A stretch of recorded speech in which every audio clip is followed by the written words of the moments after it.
Yeah, so John is one of the other 1/3 of us. Sorry, I screwed that up. Hey folks, welcome back to Drinking While Interviewing. Today, we've got the hard stuff. Let's check out Raleigh Rum Company.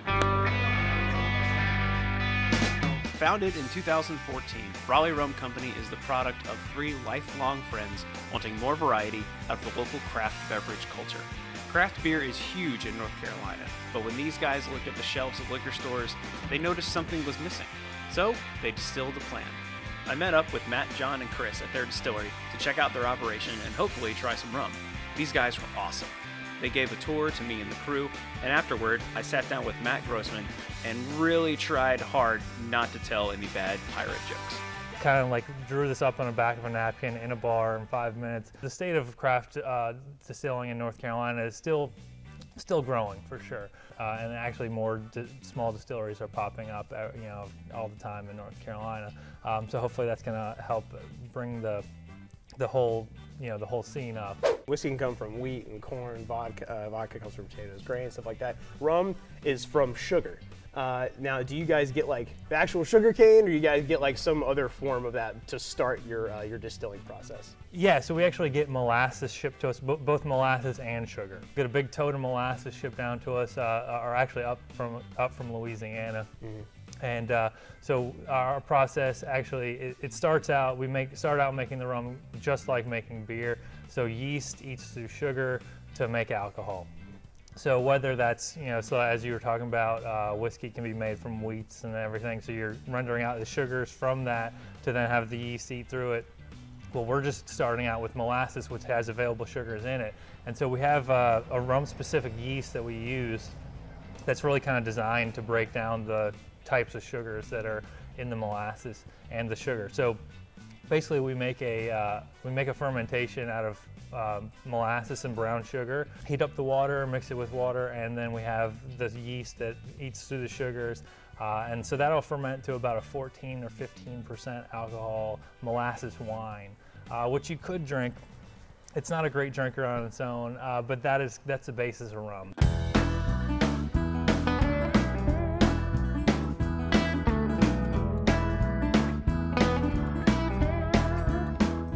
Yeah, so if you're ready to try some rum, yes, one of the other partners here, John, is gonna give us some samples. All right, John, thanks, appreciate it, man. So this is where the rum comes from. We got the white rum, we've got the spiced rum, but one thing also you might want to try first.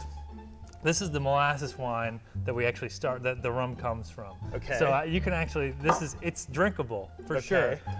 So certainly we can have you try some of that. Why aren't you having any? I've had it a few times in my life. Okay. It's not a great drinker on its own. There's a reason why they don't bottle and sell molasses wine. Okay. But it'll give you a hint of the flavor. Let you see kind of where the rum starts from. I can smell like it smells like it could be rum. Cheers. Cheers.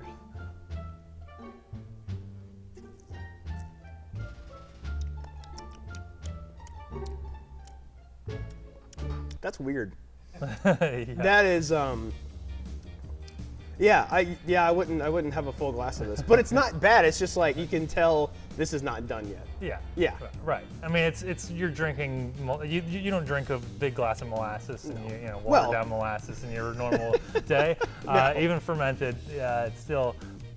But that's where the flavor from the rum comes from. So when we distill that, we're blowing out the alcohol out of the mixture, but the alcohol is not it's not coming out perfectly by itself. It's bringing along with some of that flavor and those flavors from it. That's fascinating though. Forget that. Let's go to the good stuff here. So first, the Raleigh Rum Company white rum. The molasses wine ferments for about a week and a half or so, and then we'll distill that out. So the first run is we actually distill it twice. So when you hear the twice distilled, you might see that on some kind of label somewhere. So what that means, and this is what we do, is we distill the first run. It's what's known as the stripping run. So we're just stripping out all the alcohol out of the molasses wine mixture there. And then what we do is we'll age it on oak for just a few weeks in between the process. And then the second run We'll run it through the still a second time, and that's what's known as the spirit run. That's where we have to focus on making our cuts between it. So the first stuff that comes out is actually, so it starts out as the heads, and it's really high alcohol flavor. There's not a lot of that molasses flavor coming through. Okay. It really just kind of tastes like rubbing alcohol. But then as you go through the run, you get a little further into it, that's where you get a good balance, and you get a good balance between the alcohol flavor and the molasses flavor. And that's what's known as the hearts, and that's what makes up the white rum product. Okay. And we water that down because that's probably, there's about 85% alcohol or so. Okay. So we mix in filtered water, just a very neutral flavored water, so you're not tasting any flavors from the water. You're getting the flavor from the rum. Cheers, man. Cheers, yeah.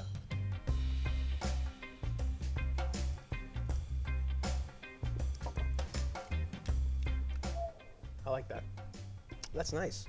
I mean, the optimal word is clean, because literally, like, nothing's been done to it other than it's made. But that's very nice. Like, that's a very good base. I could see that, you know, going into your spice rums and your dark rums, like adding flavors upon that is like, this is a good like canvas. Yeah, like, absolutely. Totally. This is great, and you know, mixed drinks too. Like, this Yeah, is I mean, absolutely. From the white, then we move on to the spice. So basically, how we make the spiced is we have a barrel aging process. So after we basically made it as white rum, then it sits in the barrel. So it's about 6 months in the barrel right now, and then after it's aged in the barrel, so it picks up kind of the flavors from interacting with the oak. And then we pull it out of the barrel, and then we steep in our spices. We sit in our cinnamon sticks. We've got vanilla, ginger, and a little bit of clove, and just a touch of cayenne pepper as well. That smells really nice. That's how you get that. That's how we end up with the spiced rum. Awesome. Cheers, bud. Cheers.